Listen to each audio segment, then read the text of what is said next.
Pakistan as a मुल्क एक बार फिर चोरी के इल्ज़ाम में, बल्कि चोरी उसके ऊपर साबित हुई, पकड़ा गया है। ग्लोबल फंड की तरफ से हमारे ऊपर FIR हुआ है, उस FIR में बंदा गिरफ्तार हुआ है। उस गिरफ्तारी में 1140 जो कीड़े मार वाले जाल है वो रिकवर हुए। कानून ये कहता है कि अगर पाकिस्तान ने ये रिकवरी नहीं कराई तो पाकिस्तान के ऊपर एक खतीर रकम का जुर्माना लग सकता है। इतने बड़े केस के बावजूद अगर उसको 10 दिन बाद जमानत मिलती है तो आरिफ शाह अकेला, आरिफ शाह के पीछे एक ताकतवर कुव्वत है। पुलिस न्यूज़ के साथ आगा उबैद एक बार फिर एक नए विला के साथ आप लोगों की खिदमत में हाजिर हूँ। 11 अगस्त 2024 को क्वेटा शहर एयरपोर्ट पुलिस स्टेशन में एक FIR दर्ज होती है। FIR ग्लोबल फंड की तरफ से दर्ज होती है। उस FIR का मुद्दा ये है कि हमने कीड़ेमार जो जाल है वो पाकिस्तान में अरबों रुपए का हम सालाना डिस्ट्रीब्यूट करते हैं, यानी तकसीम करते हैं। 3,68,200 जो पीसेज है कीड़ेमार जाल के वो शार्ट हुए हैं इनके वेयर हाउस से।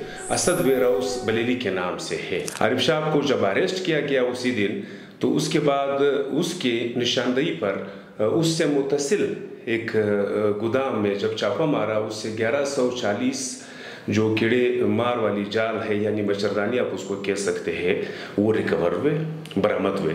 लेकिन बदकिस्मती से 10 दिन बाद इस तहकीकात के दौरान मौसूफ को ज़मानत मिल गई। इनका तरीक़ाकार ये होता है कि जब इनका माल आता है तो CMU से वो फिर मुख्तलिफ पाकिस्तान के मुख्तलिफ अज़ला और मुख्तलिफ सूबों में डिस्ट्रीब्यूट करता है, यानी तकसीम करते हैं। तकसीम के बाद वो ज़िले से भी रिपोर्ट लेते हैं।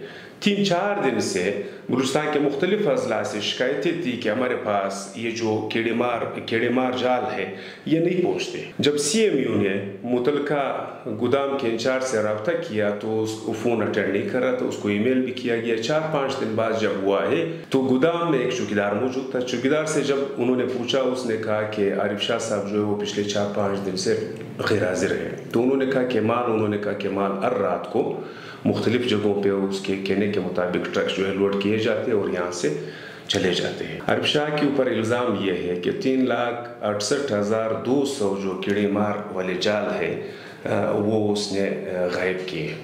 उसके बाद जब उससे मुतसिल गोदाम पे छापा मारा जाता है, 1140 जो जाल है वो रिकवर होते हैं, यानी बरामद होते हैं। लेकिन बदकिस्मती से उसका जो इन्वेस्टिगेशन अफसर है या उसका जो पुलिस थाना है या तहकीकाती अफसर है वो 10 दिन बाद या जुडिशल मजिस्ट्रेट ज़ाहिर है उसने कोई चीज़ देख करके उसको ज़मानत दी होगी। उसके ज़मानत मिलने के बाद ग्लोबल फंड को थोड़ा गुस्सा आया। उन्होंने वज़ीर-ए-आज़म पाकिस्तान, वज़ीर-ए-आला Balochistan, minister health, chief secretary Balochistan, अगर ये रिकवरी नहीं होती या बरामदगी नहीं होती है या मतलब जो मुस्तहिक लोग हैं उन तक ये हमारे कीड़े मार वाले जाल नहीं पहुंचते हैं मच्छरदानी, तो हम ये फंड करने की तरफ जा रहे हैं। इस केस की पैरवी जो है शम्स नासर एडवोकेट साहब कर रहे हैं। उससे भी हमने रब्ता किया। उसने सिर्फ इतना बताया कि मजिस्ट्रेट साहब ने उसको ज़मानत तो दे दी, लेकिन हमने ज़मानत की जो कैंसिलेशन है, जो मनसूखी है, उसके लिए दरख्वास्त दी। अभी ज़मानत कैंसिल होगा तो फिर ये जो तहकीकात है ये उसके बाद सही, साफ और शफाफ होगी। ये फंड की शरकतारी ने देखा है कि ग्लोबल फंड ने पाकिस्तान के लिए $1 अरब से ज़्यादा की रकम मुख्तस की है। 2024 से 2026 की मुद्दत के लिए मुतवक्को पेशरफ्त $281 मिलियन मुख्तस की गई है। ये पाकिस्तानी रुपयों में 80 अरब रुपए से ज़्यादा आते हैं। लेकिन इसके बावजूद हमने जब इस प्रोग्राम को जितना नुकसान पहुंचा है उस नुकसान का अंदाज़ा तो बाद में पता चलेगा। सबसे पहले तो दरख्वास्त का जवाब देना होगा।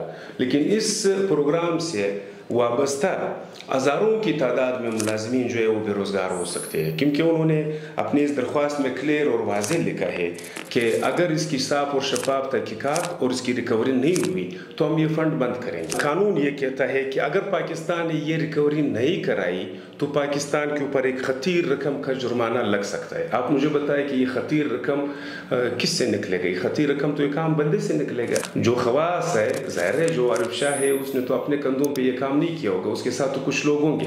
अब देखते हैं कि इस खत के बाद وزیر اعلیٰ بلوچستان، وزیر اعظم پاکستان، چیف سیکرٹری بلوچستان کیا جواب دیتے ہیں؟ اگر کوئی اس نے معقول جواب دی، لیکن مجھے لگتا ہے کہ وہ معقول جواب اس لیے نہیں دے سکیں گے، 10 دن بعد جو چالان ہے وہ 14 دن بعد جمع ہوگا، وہ مدعی ہے وہ تو 10 دن کے بعد ضمانت پہ رہا ہو گیا، اب اس کا دوبارہ ضمانت کینسل ہوگا، دوبارہ تحقیقات ہوگی، وہ مجھے کچھ گمبھیر لگتا ہے۔ اگر اس بندے نے چوری نہیں کی ہے تو وہ 1140 جو جال ہے کیڑے مکوڑوں والا وہ کیسے ریکور ہوتا ہے؟ جتنے جو مچھردانی ہے وہ کیسے ریکور ہوتی ہے؟